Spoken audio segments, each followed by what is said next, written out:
good evening and welcome to this Sunday, February 7th edition of the Island Stats Football Show.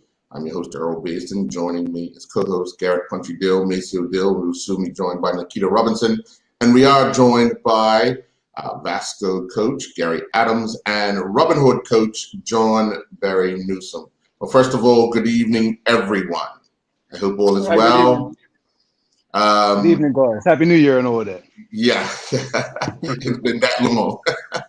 One of the things we wanted to get back talking about is preparation for football because of the fact that we're now moving into stage 3. There's still some things to be worked out from football, but things look as if for coaches and players, we're heading in a direction of getting back to playing. I do want to start off right away by asking you, John, your team is the league leaders in the Premier Division. Over the period since December 5th was the last game in the league, how have you managed your players under these circumstances? Well, it actually was difficult because a lot of these guys just want to play football. They do think about the bigger picture, but the football players, they enjoy playing, they love playing, so that's what a lot of them wanted to do.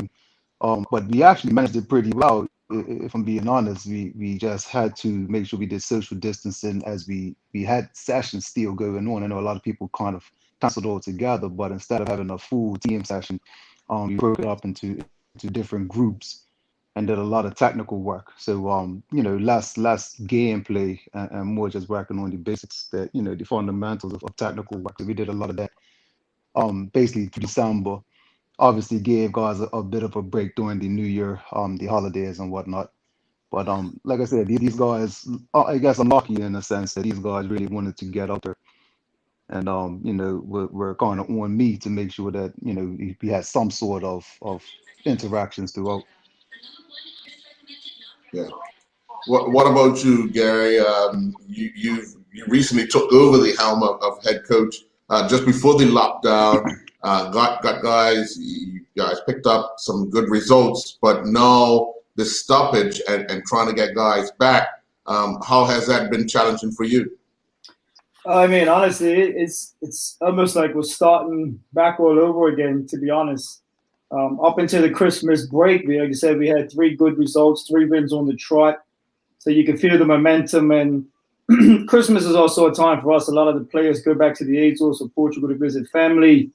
Then they come back, and then they have to quarantine. And it's difficult to get guys. I think I heard John Barry say it, is they want to play football. And I mean, I don't know if it's a Bermuda thing as well. It's like there's no game on Sunday, so there's no real motivation to come out, some of them. But we're getting decent numbers, 16, 17, so we can do some technical drills and at least get guys just to keep moving. But it's without a game in sight, you're just losing that desire, I see. So hopefully things start to get better. We can get the season kicked off so that everybody can get that interest back. Yeah. Brother Punch? Hey, how you doing there? You guys, hey, glad to have you both on the show. Thank you. I want to ask both of them again about inspiration, because I know it must be pretty difficult for the coaches even to set up a training session. My first question would be to Gary. What made you take the job at Vesco? Well, actually, interestingly enough, I had no intention of doing it. Last year, I was actually doing my teaching certificate, so I was pretty busy with, like you must say, like trying to do schoolwork on the side. And I guess, before I say that, I have to give a lot of shout out to Gary Ray and the ex-coach Brian Harris for all the foundational work they put in the last 2 years. But after speaking to the executive committee, they wanted a different change in direction. So we had a small conversation. And honestly, I took the opportunity because I figured for me personally, it's a good stepping stone for my coaching development. I've been fortunate enough to do youth football at North Village and then the Robin Hood Corona team a couple of years. So this is my first opportunity in the BFA men's division. So I figure, if I'm going to start, this would be a good, not to say they were rock bottom, so hopefully I couldn't get any worse than that. But, right. But it's just a good stepping stone for me to get involved and try to implement some ideas I have and see what I can achieve. Oh, okay, great. The other question I want to ask you, I know your father, and how do you? I sure you must get some pointers from him, because believe it or not, before we were in the lockdown and the game stopped, every time since you had taken over, we saw the results improve with Vesco. So I figured I would say, well, if he's there, and I show Maceo and Earl, you say, well, we're putting our money on you. So the other question I want to ask you, yes, I've seen a definitely improvement on that. What is your father? Do you have a conversation with your father about the game? I'm sure. Look, I'm going to be completely honest. When I told my dad I was going to take over Vasco, he said, "You're crazy." He was like, "Look," he's like, "all right, that's what you want to do. Go right ahead." But he goes, honestly, it takes up a lot of your time, your weekends, your evenings. You know, it doesn't just end when the game's over. You got to deal with players' attitudes, personalities, organizing training sessions. So. And again, at that time, I was pretty busy. You know, I was working 2 jobs. And again, I was doing my teacher certificate. So I was to add something on to the list of things I have to do. He was like, well, just make sure you know what you're getting yourself into. But yeah, but we do have a couple football chats and he has a laugh and gives me experience not to take things personal and, you know, one game at a time, et cetera, stuff like that. So. Oh, good for you. Hey, John, Mr. John, listen, a question I want to ask you. This has been on my mind a bit. If you were to ask, would to be asked by the football association, take a national coaching job, would that be good? Would you take it? I have no issue with that. I actually used to be in the under-15 setup, so Right. I know everybody that's within the setup. I'm working with all those guys before. It's no issue. One of the reasons I actually did pull out of it was that I had some family issues at the time that I needed to make sure that those were taken care of. So I knew, especially with kids, what I didn't want to do is be in 1 week, be out on next week, and you know, kids and their development, they need to see full time. So I was actually involved with the setup. I don't have no issue with that at all. So that's cool to me. If I could say one thing though, so I've been blessed enough to actually see Gary, because we guys actually train in the same slot. And just how you're saying, it's got those 3 games on Detroit. You can see it within the team chemistry in the last, you know, before December broke up, that you could see something was getting come out of Vasco, if I'm being honest with you, just looking at, you know, the command that he had, talking in the huddle. And I watch from afar, just, you know, as most coaches do, you always try to pick from different people, different things to kind of add to your repertoire. So for Gary, man, it's been, you know, good to see you progressing on that side of it as well. Yeah, I appreciate that. Yeah. Mm-hmm. Maceo? Hey, Julian, you're not turning into a nice guy again, are you, man? You was just He was complimenting another coach. It's not that hard not to hear me. You got to shout them back across the field. I promise you. See, here's the deal, Mason. Me and you is getting fight, basically, because you keep talking about this nice guy versus other guy. It's the same guy, but it's different parts of the personality. You have to pull it out different times, Mason. I heard you. I heard you 1 week say, "Yeah, Moose was that one guy that like you hit somebody, you pick them up."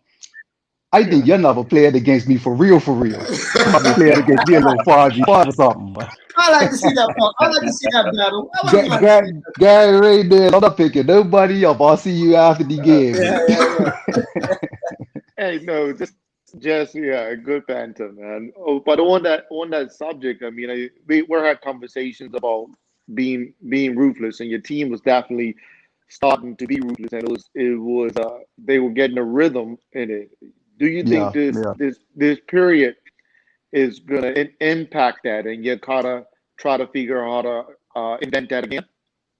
Yeah, I think that's probably the hardest part is now we're gonna pick it back up and we go again. And if I'm being 100% honest, we were about to play Crossroads, and it may have been a blessing in disguise if I think about it, because at that point we had a couple of injuries that came into the team, and our training sessions were actually done as far as numbers go just because of the injuries that we had. We had a couple of guys that were going to be missing through rare cars, so it gave us a little bit of time to get those guys healthy. We had Justin Corday that was injured, Dante Livebrook was injured at the time. And so, you know, that kind of gave us a little bit to kind of reflect, which I always look at the positives of everything, if I'm being honest with you. Everything happens, it has its reasons. Sometimes it works, sometimes it doesn't. But what can you do moving forward is always how I operate. So Maybe it was a blessing because sometimes that may be the bump that you hit, and then you're trying to fight up from there. But we got the time off, guys got rested. I think guys are actually very hungry to play again. So they got a bit between their teeth again, which hopefully we can continue to be a little bit ruthless, I guess, if that's the word we want to use. That's the buzzword. Apparently, I've created a buzzword around Dannytown as well. No Tina, no Bob, no girls. Yeah, but I'm getting a little slack for that one. But I guess that's my personality and my nature. Hey, Gary, for you, what do you think is that you've done a little differently that's turned around the result at Vasco? What would you put that down to? I think I play a so-called unorthodox formation, and I think honestly, maybe I really don't know. I've tried to galvanize guys, and I would like to have a little bit of football knowledge. So just trying to get them to do the simple things, and just try to get them come together. Working for each other and getting the small things and moving forward.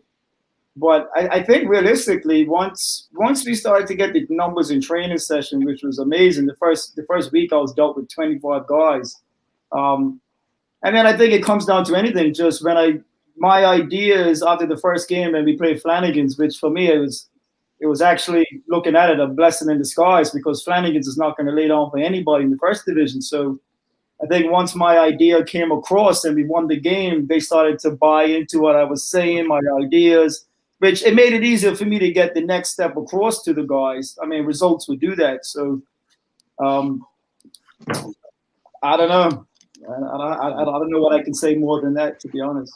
Yeah. John, the fact that last season, although Antoine had the best record in the goalkeeping department in the entire island, having a recognized goalkeeper, does that actually settle the team that much more and have you guys in a better position that you did last season? Oh yeah, for sure. Because then defensively, you're looking at how comfortable you're able to play with the goalkeeper.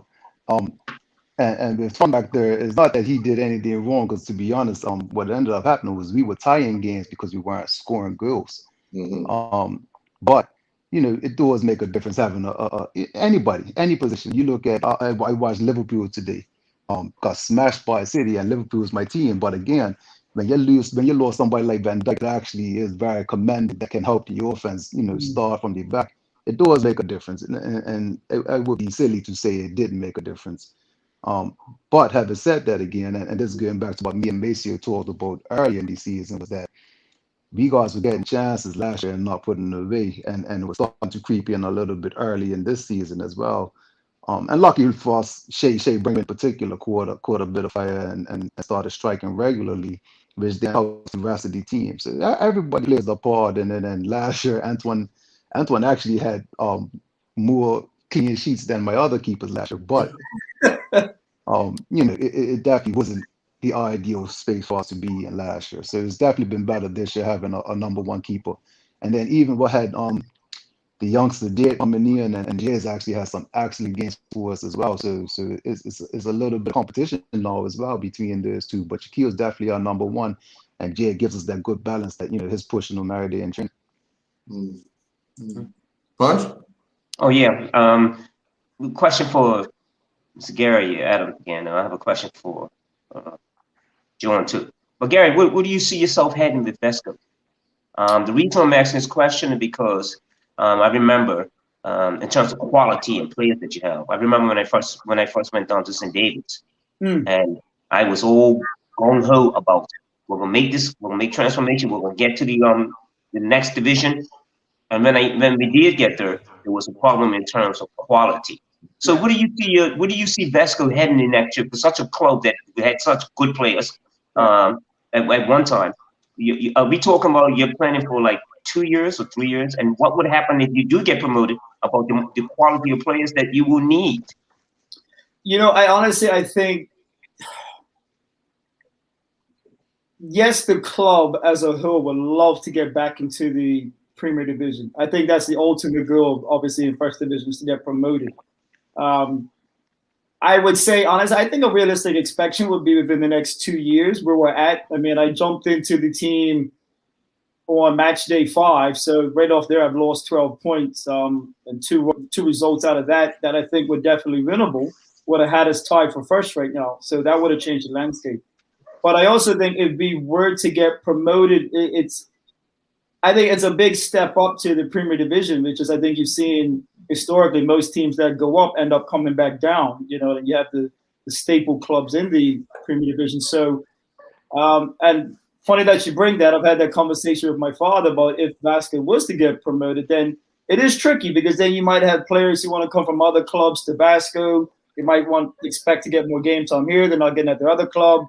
And then you got to balance these whole new personalities when we have, you know, I feel like you got to be loyal to the guys that bring you up because I feel like they deserve the shot. But at the same time, it's such a different step of the athleticism and technical ability of most of the players in the Premier League that you wouldn't want to get promoted and then, to be honest, just be struggling the whole season either. So that being said, yeah, I would love to be able to coach Vasco to get to the Premier Division. I mean, fortunate enough, like seeing John Barry or Robin Hood, I was umpteen years ago lucky enough to be at the Robin Hood First Division team that we end up getting promoted to the Premier Division.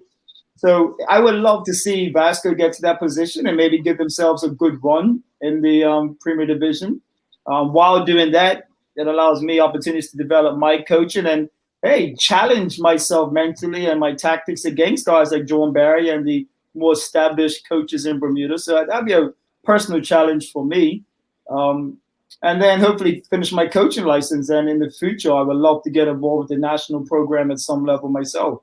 So good for you. Hey, John, the question I want to ask you. At one time in this country, the league leaders always used to play in the CONCACAF tournaments.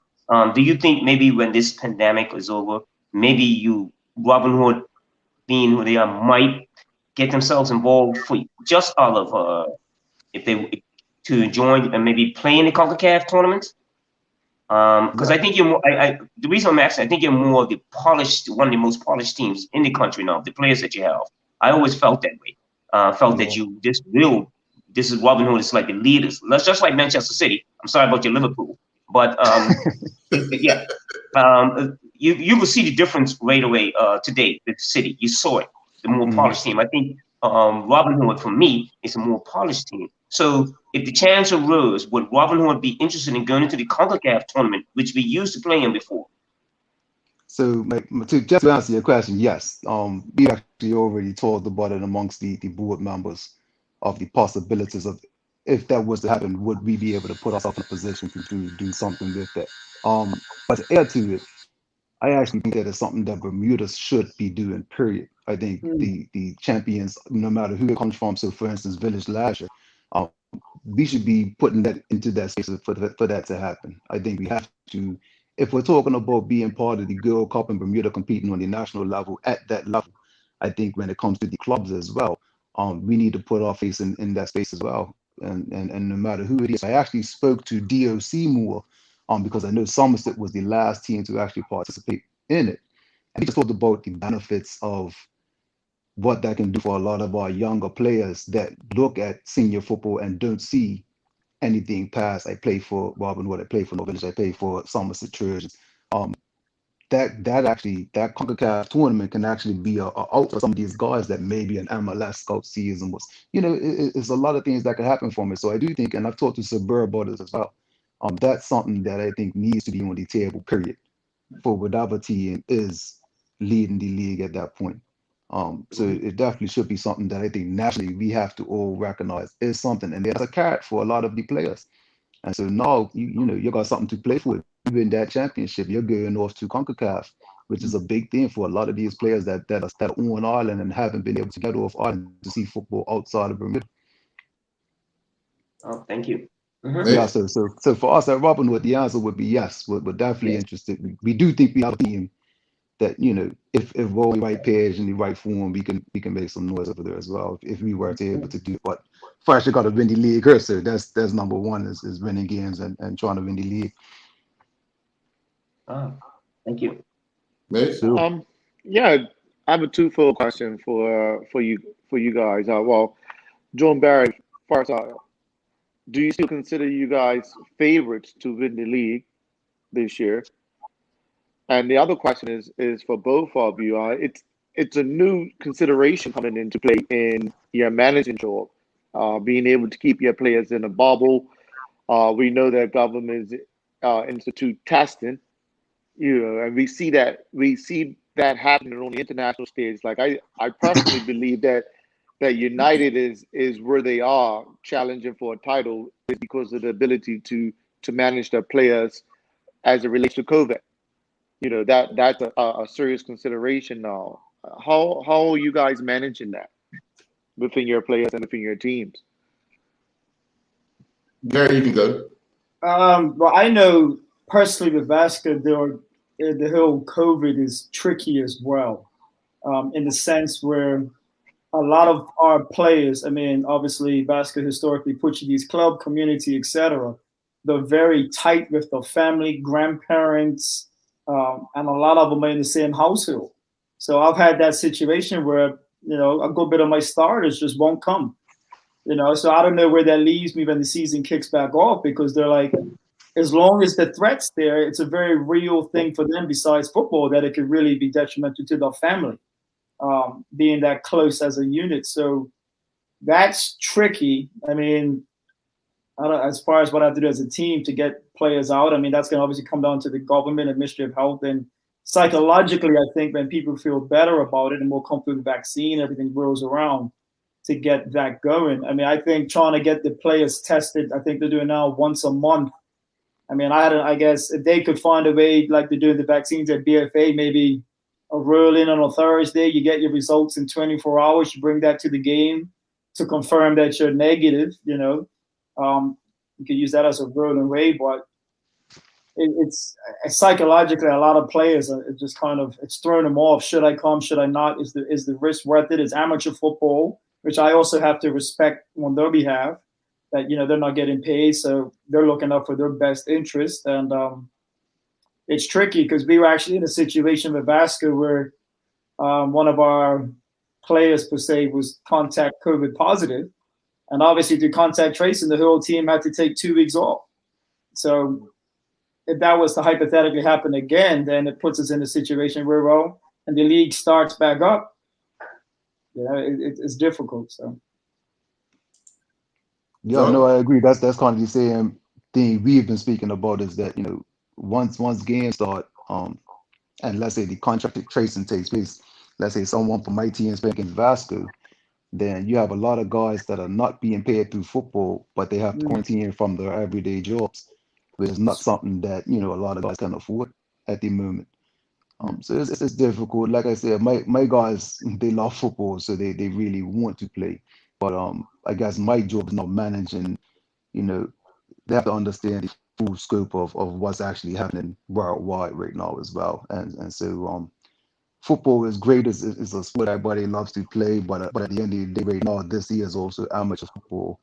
So it's a little bit different from the Manchester United of the world, where they have the facilities, they are getting paid, they are getting tested. That is their job.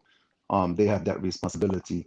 A lot of these guys were asking a lot of them in this space, but it's still kind of all still question marks, I guess. So it's tough, but my guys definitely want to play football. I'm lucky enough to have a few of them within the national squad setup as well, so they're staying fit, and they want to play. And that One second, Lacey. Let's take a commercial break, and then when we come back, you can finish off your question. We'll be right back. Perrier water has been renowned worldwide for over a century and a half. Collected from a pristine ancient mineral water spring in the south of France, originally bottled in a distinctive green pear-shaped bottle, and distributed in Bermuda by John Barry & Son Limited, our foremost beverage distributor, Refreshing Perrier is the champagne of mineral waters. Try Perrier water in bold, natural fruit flavors with no added sugar and 0 calories. This month, we're featuring peach, strawberry, watermelon, orange, pink grapefruit, lime, cucumber, and regular Perrier water in cans. Lindos, why go anyplace else? Monsieur? Yeah, as I was saying, that leads me to my next question. With the national team commitment coming up, potentially you become victim of your player success and you lose a good bit of your players, John Barry. How do you manage yourself through that? Well, to be honest, I think this year we've been rather lucky because we have a lot of younger players. So Robin Hood is starting to see the fruits of the labor from years ago. Richard Torr has been doing a great job with the youth program. And so we've actually had about 4 or 5 guys break into the team this year. Um, and Adrian Trust been a godsend. His left-footed players, the Hill left side, left wing back, has been playing that side for us. But he and Cody Robinson's got in a few games. Tristan Frias has gotten in. We got a lot of young guys that can actually play some good football. And for them, they've been training with us for probably the last year or so with the senior team. And so they've been able to dig in with a lot of these guys that are stronger, more physical. That's a different mentality. And so they're starting to get a bit of that grip between their teeth as well. And so it's just going to be an instance that if the national team commitments means that we can't field those players, those guys are going to have to step in. And it's life. Next man up is always how football is always been. Someone gets injured, the next man comes in and has got to do a job. Hopefully he can. Sometimes they do, sometimes they don't, but then you move on. So we've got some guys that can play for the youth ranks and they're actually looking to try and get into the senior team anyway. And this may give them the shot a little bit earlier than maybe they would have. So, we'll work through it. Again, I guess it's managing the team and managing the expectations of some of these guys. And that's all my job is to make sure they feel comfortable enough to play when the number's called and then let them go and have some fun. With that national squad commitment, if they're due to play March 25th and March 30th, I believe, and that's where the association's hoping the season will end. You'll be missing your central defenders, and a very important part of your team. If you need maybe 3 points to sew up the league, could you consider yourself actually getting into a match to try and show up that defense, or will you leave that up to the experienced players? Well, it's this young guy named Earl Bearson. I've been trying to get him with me. I heard it's pretty decent. So hopefully he returns my call at some point. but I actually stay in decent shape. So I train with the team as well. So I try to stay in decent shape. So if need be, I hope not, because my problem right now is not the actual game. Is the 2 days after the game that's my problem right now. We'll see. Hopefully, I'll get to I play fine. Not to worry. Hey, Anna's my guy. No, you don't know that on the field. It's a little different. The question I want to ask again for Johnny and for John and Gary, your junior programs. I do know I've looked at Robin Hood, John, in terms of, let's say you have a lot of senior members. I can't remember seeing you have a lot of younger players. And for Gary also, what is the junior programs at Vesco and at Robin Hood? Do they exist? What standard are they? Say if you had to get players from the junior program, are there any available that you can call upon? Or what is the junior programs at both of your clubs like now? I'll start that off. Yeah, so our Robin Hood program is actually flourishing. So like I said, Richard Torr has been unbelievable. Keyshawn Smith's been working with them as well. Dan Braun actually was the one that facilitated the start of the Hill program. And so now these guys that are 16, 17 coming up into the senior team, they were originally his boys. And then Richard's just cultivated them. So we've got a good program. They've actually won the U15 in the last couple of seasons. And so, like I said, some of these guys that are coming up are hungry and actually really, really good young footballers that you guys are going to want to talk to, sooner than later, if I'm being honest. So we got some good quality coming up in some of these youth programs. And it's good for me to see them kind of develop through training, because we actually train with the U17 team at the same time, just so I can have an eye on them. And then some sessions they'll come up with the senior team that's just based on how they're making out. So the in and around the team, we try to keep it together so that they're able to see the seniors train, we're able to see them train, and just kind of have an eye on that vision of, them progressing. A big part of what I see as a problem for Robin Hood is that we were always, or before me at least, it was always the bigger players coming in from other teams.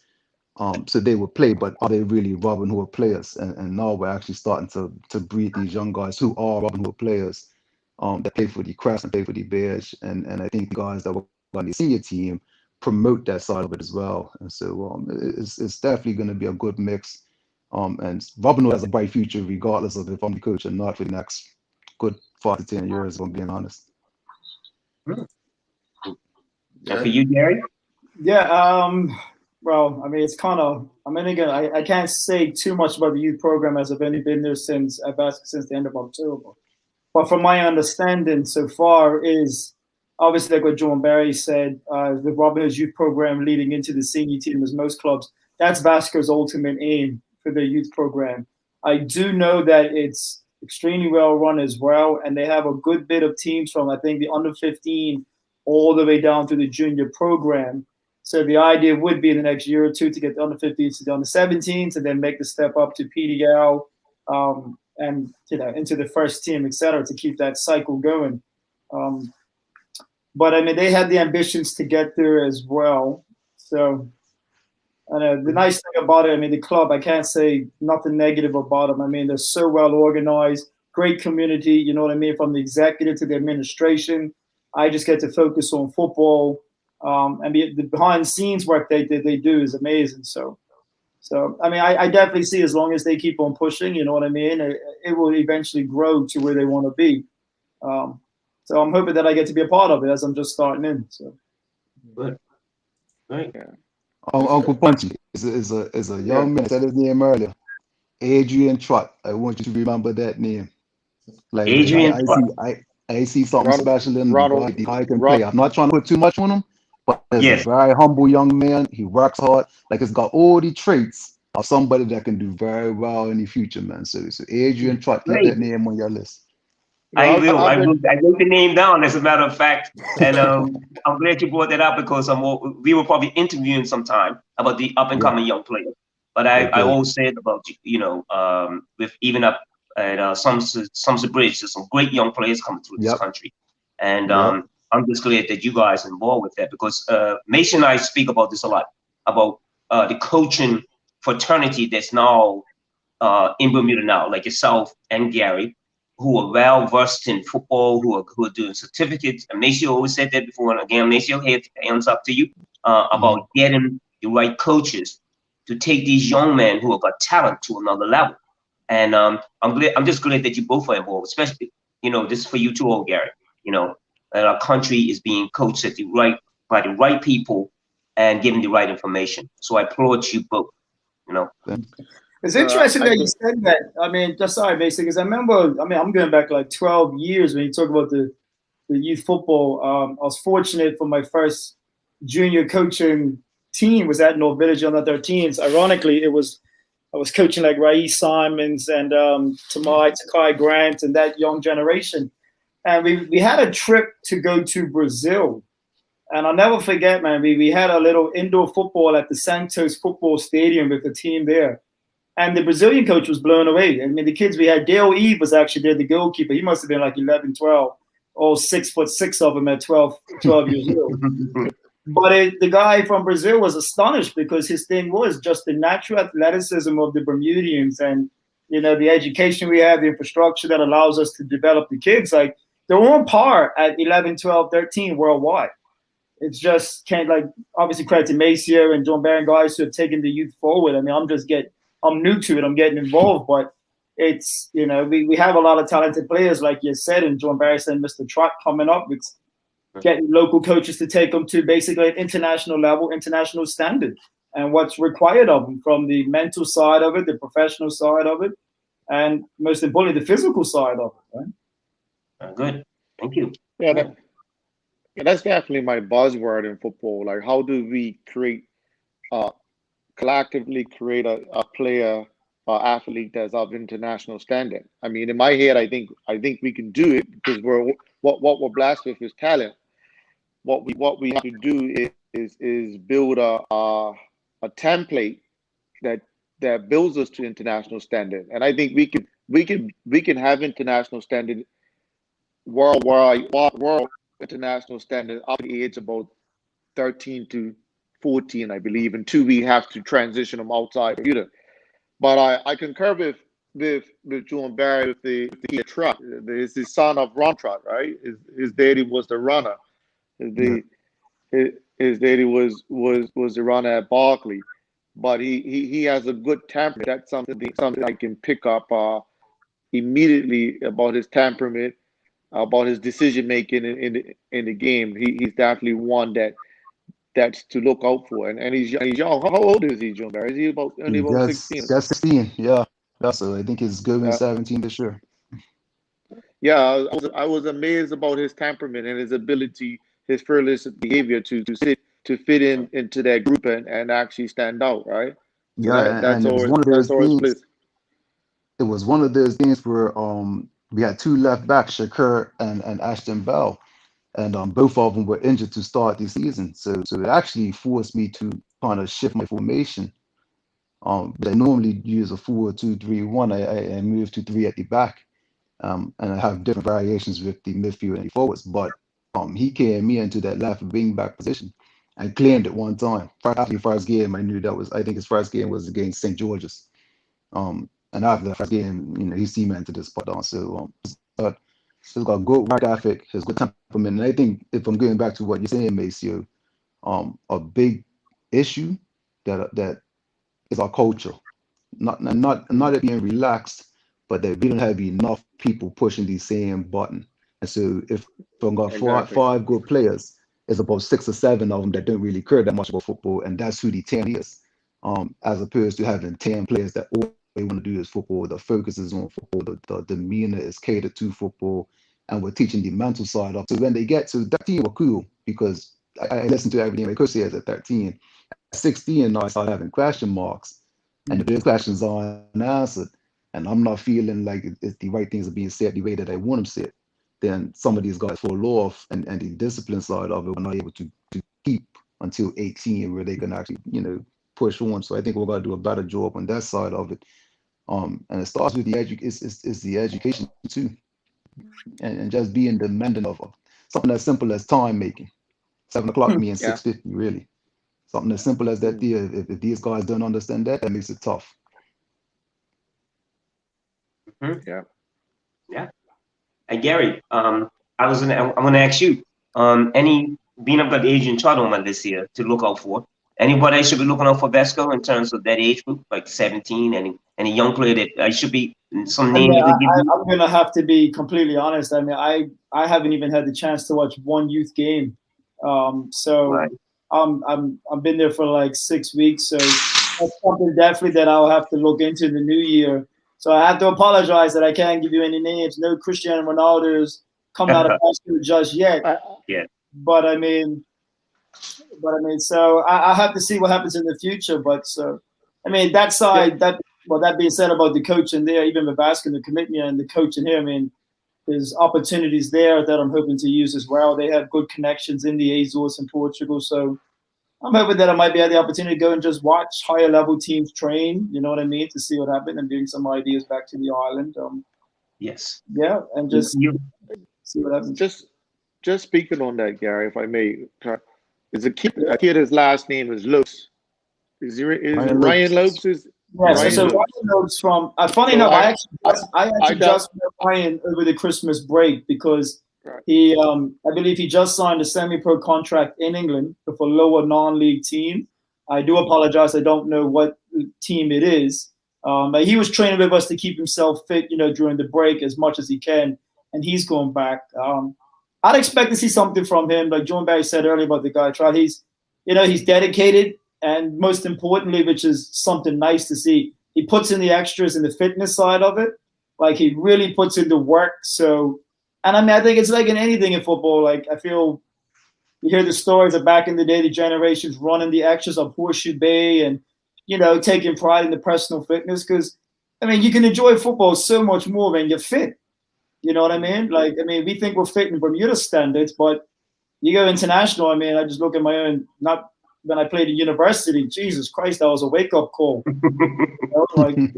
It's like track and field training to a point. You're like, listen, I just can't walk the next day, right? Yeah, but it pays off in the end. Like when you start to play football, you're like, my college team, you're guaranteed we score the last 10 minutes of every game when it needed, So just to get them pushing more. But I think Ryan, that being said, we'll definitely probably hopefully hear something from him while he's out there the next year or two. Okay, I was trying to track him because I had him at North Fulton. He was phenomenal. He was in his younger years. He was probably just ahead of that Dakai Rai group there. Okay. And the kid could play. The kid could actually play. Very dynamic, right? So I lost track of him for a little bit once he turned about 17, 18. You know, but it's good to hear that he's still in around football. Yeah, we actually have probably a good time to ask John Barry, so hopefully he won't say no to me on live television. We have a goalkeeper, Peter, young guy. Peter's like 18. He's in his last year of high school in the States, and I think he's Bermuda's under 17 or 19. I think 19 goalkeeper. Peter Silvestri. Peter Silvestri. Peter, yeah. I mean, honestly, I never heard of him. I hate to say that. And he showed up to the first training session. You're just like, look, stay. Like, I'm glad COVID happened. Like, stay. You know what I mean? Like, he's actually just a natural goalkeeper. Like, he's athletic. He's not scared to get down, and he can play football. Like, we do possession drills, and it's like I could put him in the midfield if I wanted to. So it's like he's definitely, I can see him being a national sport for the long term. So I let him train with Timmy and Robin Hood. Makes my job easier. You know? Yeah, no. So actually, Peter's one of my students at Soltis. So he renovated to boarding school, just got Okay. can't remember the college now, just got accepted at college. So Peter's a good one, man. Go ahead and just show us. I see him doing well because I saw he's out there with Cooper every day doing goalkeeper training. So his one of them definitely would do well. We're going to take another commercial break. When we come back, we'll have more with Gary Adams from Vasco and John Barry Newsom from Robin Hood. This month, we're featuring a range of infant and baby care products from Hello Bello, a company started up by a husband and wife team who were inspired to meet the challenges arising from the often surprising, not to mention messy, experiences that came with the territory known as parenting. The couple behind Hello Bello know that being a parent is uniquely demanding, and their mission is to bring you premium products at gentle prices. Try Hello Bello Apple Blossom Baby Lotion, Lavender Shampoo and Body Wash, Flushable Wipes, Diaper Rash Cream, Lavender Bubble Bath, and more. Lindo's. Why go anyplace else?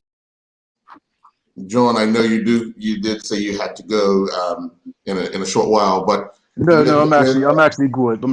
So okay. Keep it going. We're getting. What's that? Super Bowl starts at 7. Oh, nobody's remembering. Don't worry about you guys right now.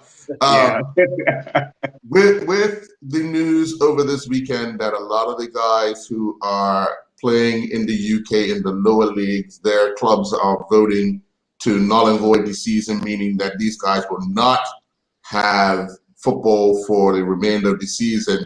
And one of the players, obviously, is the national squad goalkeeper who last played for you. Now, I'm not sure how that works out legitimately, but if these players become available, what do you think they will add to the league, even if they're not playing for your club? What do you think they add to the league? Well, if they're not playing for my club, then I hope they add nothing to the league by not playing. But these guys are quality players, man. So let's not even put their beers about it. If they decide to play, then it's going to make the league a little bit more exciting. It's going to be opportunities for people that need to fill some gaps in the team to get decent players to fill those gaps. So it'll make the league exciting, and that's what you want is competition. Like, if you ain't got competition, then it kind of defeats the purpose of sport, in my opinion, anyway. So it'll be fun. We'll see what these guys do, because obviously they're going to make decisions for the betterment of their careers as well. And so, is coming back are going to be developing their career. I don't know. So we'll see what happens in that situation. I'm not overly looking into it too much. I'm actually hoping that most of them, are able to stay out there and apply the trade in some capacity, which would be good for their personal growth and personal development. But we'll see. So I haven't thought about that at all. But they definitely will add to the league, so I can't say they won't. Yeah. And Gary, one question for you: since you took over, the wins have started to come. But how were you keeping the guys grounded? Because they started off not getting the results that were favorable for them, and then all of a sudden you're going on this run. I think you only lost in the FA, I believe. Not the FA. What was it? The Shield. Rasha, I was in charge at that time. So right. But how did you manage to keep? I'm not saying it like that, but that was. Yeah, that's fine. That's fine. No, but honestly, I think it goes back to the old adage of just taking one game at a time. You know what I mean? And just like, look, it's just what's the next step? Okay, if we take this game, what happens? Okay, let's focus on this, get to that. And, just hopefully by brick, we can start to climb our way up. You know what I mean? And then again, I think as long as we can just take it one game at a time, slow, keep it to the basics, then eventually, the points will start to add up and hopefully a couple of results go our way. I mean, first division can be pretty interesting. I know the top two teams are on 6 points ahead of third. So 2 games changes everything, right? So we can go from last in October to third by the end of February. But that being said, it just goes not thinking too far. A lot of shouting, keeping guys grounded, you know what I mean? And just sticking to the basics, right? Sticking to the basics. So. Yeah. Punch? Oh, yeah. The question I want to ask both of you guys. I'm going to go on the subject. You don't have, I'm just going to say anyway. Incentives for teams. And I'm speaking with John Barry about this also. But I do believe that at now, when you're trying this game to take it to another level, because again, I applaud your coaches that are doing all these certificates. But what's happening? Do you think we should be thinking more outside the box on incentives for players so that they feel like they're really getting something? I mean, they're not, if you go back to the 70s and something, just like to play for North Village was like, whoa, I got to play for this team. What is different now? What do you think that the country or clubs are not doing? Do you think there should be more incentives for players? That's a tough one, if I'm being honest. So I'll give you an example. I'm a Wolves man, meaning that's my club from birth, and I know Right. the incentives that Wolves will be able to give versus Premier Division clubs can't compete. And so that's a tough one, if I'm being honest with you. I actually do long for the days where you played for your neighborhood club. Like I used to love the fact that between Village, Colts, Wolves, and Devonshire Cougars, it was almost a bit of banter because we were all from close enough around each other, Devonshire area. But your team was your team. And so, for instance, Ralph Gumbo being and myself were tight friends throughout our Hill youth program days. But never played for the same team ever. I played for Wolves, he played for North Village. I went to Barkley, he went to Ward Academy. But we always had that little competition, which, in my opinion, actually made both of us better because we had that competition. But then I would go to his house, he comes to my house on the weekend, and we go at it again against each other. I actually didn't mind that. And now what I see in the last, let's say 10 years or so is that you have a lot of guys that move quite frequently, if I'm being honest, to other teams based on the team standing in the league. And obviously at Robinhood, I've seen as a coach as well that we have some guys that created the trade at other teams but have come to us later on in their career. So having incentives could be a good thing for the players to motivate them.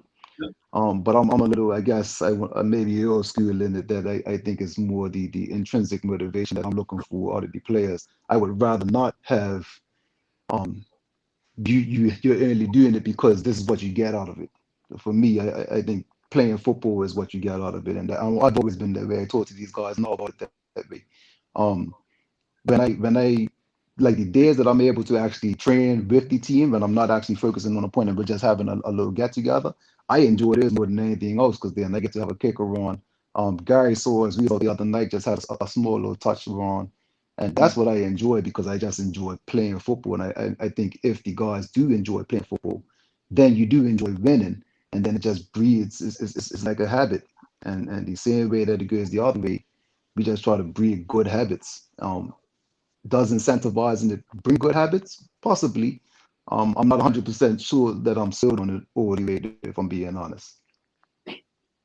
Okay. Yeah, I mean, to piggyback on that, it's not much to add. I mean, it's to incentivize the guys in first division for amateur league. It has to be so intrinsic. You know what I mean? You're doing it for yourself. You're doing it for the pride. You're doing it because you love playing football. I try to say, as far as Vasco is concerned, the guys on my team I consider myself somewhat young. The guys I'm coaching would have no idea what Vasco was like in the 1990s and back then, the history they had. So, I mean, for what it's worth, it's kind of trying to get these guys, hey, if we battle hard enough, there's a chance you can get promoted within the next 2 years. So it gives them a chance in their own right to make a little bit of history for the club by getting them promoted and getting Vasco back into what we say the big league, the Premier Division. So try to keep it that to give them that goal, but it's really, I would just, hopefully it's always intrinsic, getting guys enjoying playing football. Like, and I see John Barry. I'm lucky enough that Robin Hood do train the other side, so I can always take a little sneak eye, see what they're doing, see, pick up some things, okay, what I could use maybe myself and the atmosphere that's being created. So hopefully just trying to get guys enjoy the football, and then, like John Barry said, the results come and then they believe in it more. So, yeah. I mean, I think you bring up a good focal point that needs further investigation. Punch. I'm totally for incentives. I am totally for incentives for players. I mean, we could talk about a lot of different situations where of incentives. We know Ralph Bean came to North Village at what I think you could tell me at 17, 18 years old. He come to North Village, and the incentive for him was to win trophies. And then he went on to Vasco. There was additional incentives to leave North Village to go to Vasco that North Village wasn't providing. They didn't provide that incentive for him to stay there. So we could talk about the team that I coached in the Triple Crown. I mean, we put on our I think it was a function that paid the players dues. That was incentives, and I think ways to buy players boots and get players whatever they needed.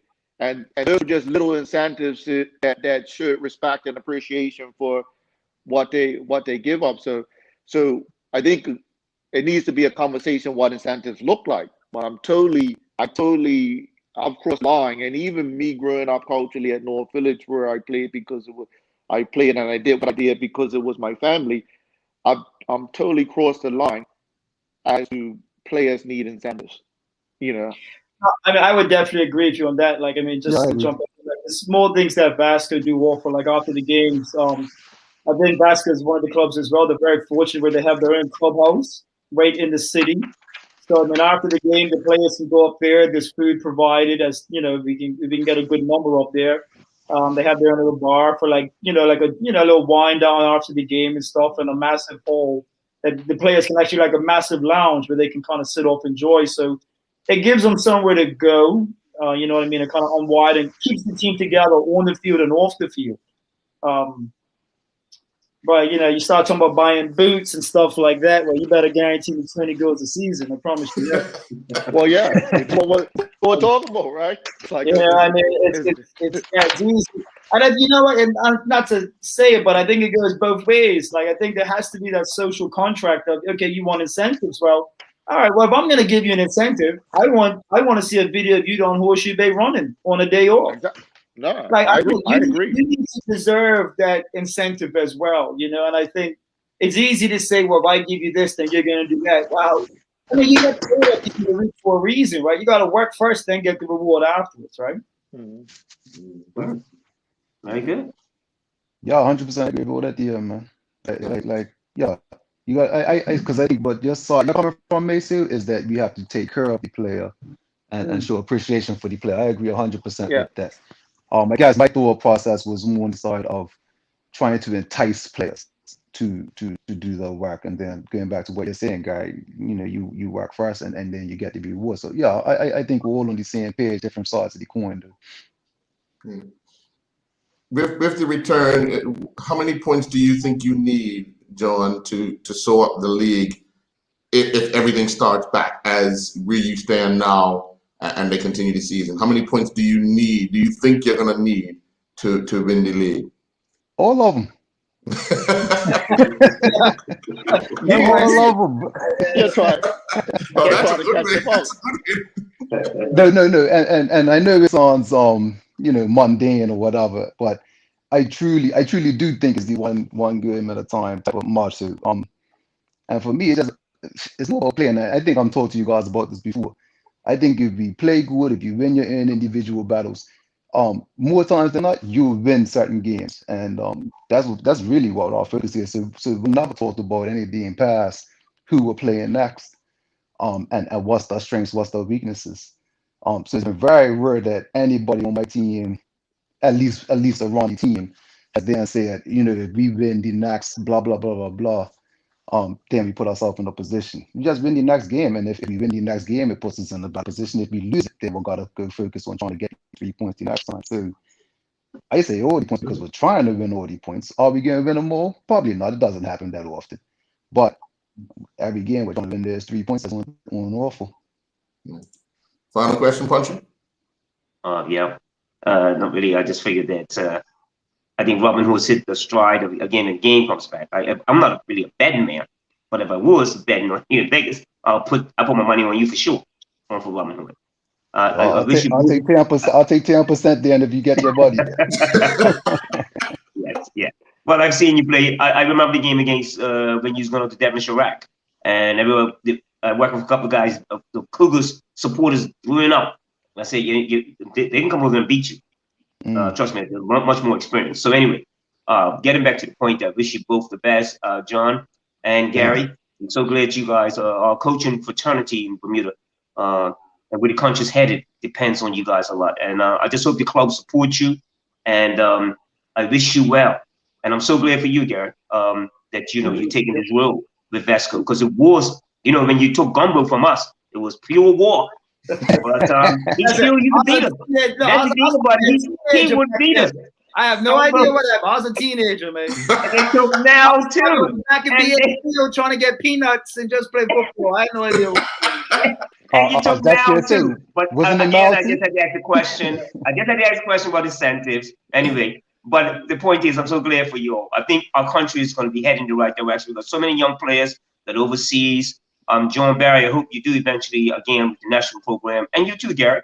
And then just keep studying, and for Gary, for Vesco, who's also have affiliate, because I remember we're going back some time, and Vesco used to bring the teams in from the Azores, and so I applaud you both. I think our country is heading in the right direction, even with this program and what we're trying to achieve. I do appreciate you guys coming on. Thank you very much. Thanks, Sir? Got to wrap up? Yeah.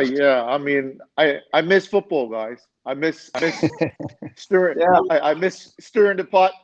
I like to stir the pot around a little bit and create a little tension around it to try to push it. So I'm looking forward to getting back up and start running and interacting with it again. I wish you guys all the best, and thanks for coming on the show. We definitely look to have you back, and this show has been good because we can talk about certain things, we reflect, and then we can go watch it. And one of the for you, John Barry, one of the as you being a learning person, one of the fascinating things is that conversation that we did have around Ruthless, and then all of a sudden you see it, right? You see it, and then we can analyze it. And then we can also figure out how to take it to the next level. How do you keep building, and that helps players, that helps coaches, that helps the hype of the game, right? So I look forward to it. Well, gentlemen, thank you very much for your time. It's been enlightening. Hopefully we get to this stage 4 and we get football back up and running, and success to both of your teams for the remainder of the season. We don't know what that season will look like, but hopefully it's the league season that we get to finish, and you guys do well. Okay? Yeah, thank you, sir. Appreciate the invite. Thanks a lot, folks. Do enjoy the rest of your night. Yeah, take